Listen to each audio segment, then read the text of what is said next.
안녕하세요. 박미수 박사입니다. 아이고, 요즘 너무 덥죠. 또 열대야가 계속해서 지속되고, 그래서 컨디션이 안 좋으신 분들이 되게 많습니다. 우리 병원은 이제 신체 기능, 생체 기능을 높이기 위해서 오시는 분들이 많은데, 이 여름철 무더위와 열대야가 굉장히 오랫동안 이어지다 보니까 굉장히 컨디션을 유지하는데 어려움을 겪고 계신 분들이 굉장히 많습니다. 그래서 오늘은 제가 이 컨디션이 떨어지는 여러 가지 어떤 질환들을 살펴봤을 때 이런 부분이 있더라고요. 그래서 그것을 말씀드리려고 합니다. 온열 질환과 냉방병은 동전의 양면입니다. 그러니까 온열질이나 냉방병은 어떻게 보면 같은 뿌리에서 나온다는 거죠. 체온 중심을 지켜야 위기를 맞이하지 않습니다. 그래서 이 부분을 잘 지키지 못했을 때 건강의 위기를 굉장히 겪으시는 분들이 많고, 이번 여름철에 이런 위기를 겪으면 이게 가을, 겨울뿐만 아니라 몇 년 동안 가시는 경우도 왕왕 봤기 때문에 오늘 체온 중심이라는 단어를 이제 말씀을 드렸는데, 체온 중심이란 체온의 평균, 체온의 균형을 이제 유지하는 능력이거든요. 이것을 뒤에서도 지배하고 있는 하나의 또 중요한 우리 신체 조직이 있죠. 제가 그 부분에 대해서 말씀을 드리려고 합니다. 냉방병이나 이제 온열질환이 너무 늘어나고 있어요. 근데 오실 때 되면 거의 병원에 굉장히 힘든 상태로, 어떤 분은 거의 실려서 오시다시피 하거든요. 어지럼증, 현기증이 굉장히 심하고 두통이 있습니다. 머리가 빠개질 것 같다고 말씀을 하고요. 그래서 뭐 뇌졸중이나 뇌출이 아닌가 그렇게 걱정이 될 만큼 심한 증상 호소하시는 분도 있고, 미식거림, 되게 이제 구역 증상이 있습니다. 소화기능이 떨어진 거죠. 온몸이 아픕니다. 그래서 여름 감기라고 표현하죠. 여름 독감이라고 표현합니다. 몸살, 관절통. 얼마 전에 오신 분들은 한 분은 내가 녹는 것 같아요. 자, 우리가 열사병이나 일사병일 때 우리 몸의 체온이 올라가게 되면 그때 가장 예민하게 타격받는 기간이 바로 뇌거든요. 그래서 내가 녹는 것 같아요. 이제 그런 어떤 표현까지 있습니다. 근데 제가 그분들이 이제 진료를 하면서 잘 살펴보면 갑자기 어떤 더운 환경이나 갑자기 어떤 추운 환경, 에어컨 환경, 냉방 환경에 노출돼서 한 번에 딱 발생하는 것이 아니고 이전부터 그런 어떤 부분들이 조금씩 전조가 있었던 것 같아요.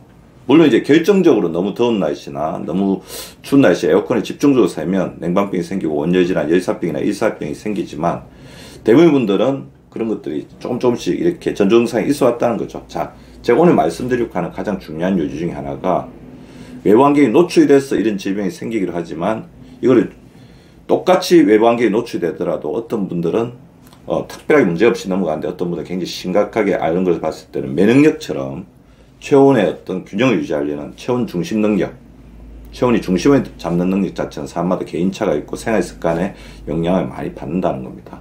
두 번째, 얼마 전에 온열질환에 걸린 분이 작년에 온열질환에 걸려서 왔던 분이 올해는 냉방병에 걸려서 오기도 합니다. 그리고 올해 초에 냉방 환경에 되게 과도하게 이렇게 노출됐다가 냉방병 비슷한 증상으로 이렇게 앓았던 분들이 요즘에 더워지니까 온열질환으로 오기로 한다는 것처럼, 냉방병과 온열질환은 완전히 극과 극일 것 같지만 체온의 어떤 중심을 잡으려는, 체온의 어떤 중간을 잡으려는 그 능력에 저하해서 오는 그러한 것들을 볼 수가 있죠.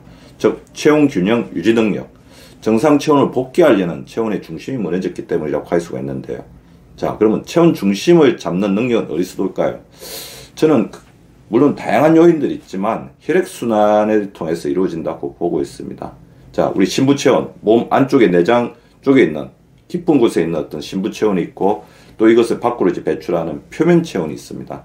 그래서 내부에서 어느 정도 덮여진 피가 또 이렇게 우리 체온이 올라가면 또 표면 쪽으로 잘 이동해 가지고 열을 또 발산하고, 또 바깥에서 체온이 너무 떨어졌다고 한다면 또 이게 다시 이렇게 순환이 되면서 또 혈액을 좀 덮이고, 그러니까 이게 신부와 표면에 원하는 어떤 연관관계, 상호소통을 통해서 우리의 체온이 항상 중심을 잡을 수 있다는 거죠. 자, 이 혈액순환을 유지하는 데 굉장히 중요한 부분이 자율신경계죠. 그래서 아까 제가 말씀드렸던 어지럼증, 소화불량, 무기력증, 이런 증상들도 자율신경계 기능이 떨어졌을 때, 자율신경계 교란이 있을 때 또 많이 발생하는 증상이니까 이 자율신경계가 체온 중심에 중간에 있다고 보실 수가 있습니다. 근데 이 체온 조절 능력이 떨어지면 이 자율신경계 기능이 떨어지기 때문에 혈액순환도 안 되고 소화도 안 되고 이런 호르몬의 어떤 기능도 떨어지는 여러 가지 동반 증상들, 연쇄작용이 일어날 수밖에 없다는 거죠. 그래서 자율신경계 기능이 떨어져서 체온 중심을 잡는데 약간 어려움을 겪는 사람들의 특징을 살펴보면 뭐 근육 운동이나 그 육체적인 어떤 활동이 거의 없으신 분들, 가까운 거리도 차를 타고 이동하는 분들, 활동량이 적은 분들이죠. 가식을 자주 하게 되면 소화기능이 혹사당하죠. 몸에 차게 하는 음식을 너무 많이 먹는 사람들, 일상생활에서 스트레스를 많이 받으면 자율신경계 기능이 떨어집니다. 항약품과 화학조미료가 들어간 음식을 즐겨 먹고, 그 다음에 우리 부교감 신경계를 안정시킬 수 있는 입욕 같은 걸 하지 않고 가볍게 샤워만 하는 사람들, 겨울을 제외하고는 대부분 또 에어컨을 가동하면서 우리 몸의 어떤 계절 감각을 상실한 사람들. 그래서 제가 항상 중요하게 생각하는 게 하하 동동이죠. 여름은 여름답게, 겨울은 겨울답게 약간 지내려고 노력하는 게 좋습니다. 그래서 먼저 냉방 환경에서도 중심 체온을 지켜야 됩니다. 냉방 환경에 너무 노출된 채로 무방비하게 있으면 체온의 어떤 조절 능력이 떨어지는 거죠. 에어컨 가동 중에는 기노시나 스타킹을 착용해 보온에 유의하고요. 실내 온도를 5도씨 이상 낮추지 않고 평균 실내 온도는 25도 정도를 유지하는 게 좋을 것 같아요.